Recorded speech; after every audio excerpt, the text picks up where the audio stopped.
it. The first transformation we're going to learn about is called a translation, and this is simply moving a point left or right on the graph.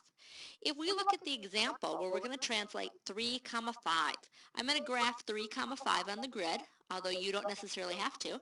We're going to move that point right 4 and down 7. You can count that on your grid. 1, 2, 3, 4. Moving it over 4 puts us at 7. 3 plus 4 equals 7.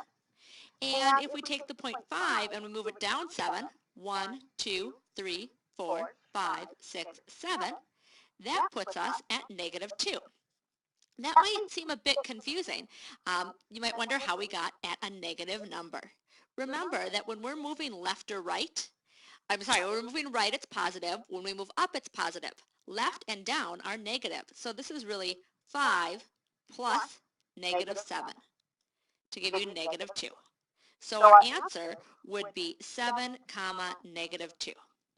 So you would just take the x value, add it to the right or left value, take the y number, add it to the up or down value.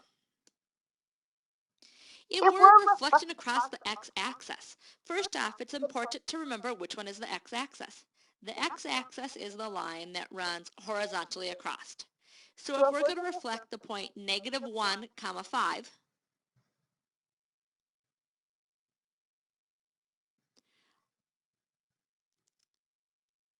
if we're going to reflect that across the x-axis, notice right now it is above the line. If I flip it over that red line, it ends up down below the line. It doesn't change how far it moved left or right. So my point, -1, 5, ends up at -1, -5. You'll notice in the rule that all we actually did was we changed the sign on the y value. Reflecting across the y-axis works in a similar way. The y-axis runs up and down. So if I want to reflect the point 2, -4 across the y-axis, I'm going to take that point and move it from the right to the left. That would put it at -2, -4. Once again, if you look at the rule, you'll notice that all that's happening is we're taking the x value and changing the sign on it. Rotations, honestly, are a bit more difficult to visualize, so I'm not even going to bother to draw them out. We're just going to have to read the rules and do what it tells us to.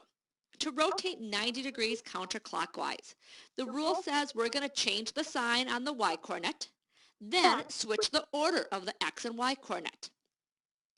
In our example, we have -7, 6. First thing we're going to do is we're going to change the sign on the y coordinate. So -7 stays the same. That becomes -6. Then it says we're going to switch the order. So my final answer is -6, -7. To rotate 180 degrees, all you're going to do is change the sign on both the x and y coordinates. Since we had 4, -3, we're going to switch the sign on both of them. -4, when we change -3, the opposite of a -3 is a +3. So rotating 180 degrees would put that at -4, +3. Rotating 270 degrees. Once again, we're going to change the sign on the x-coordinate. So for 2, 1, I'm going to have -2, 1. Then switch the order of the x and y coordinate. So I switch those numbers around, 1, -2. And finally, dilations. Dilations are a size change. We change the size by multiplying the original by the scale factor. So 2, -3, we multiply both of those by 5, gives us 10, -15. Good luck. Let me know if you have any questions.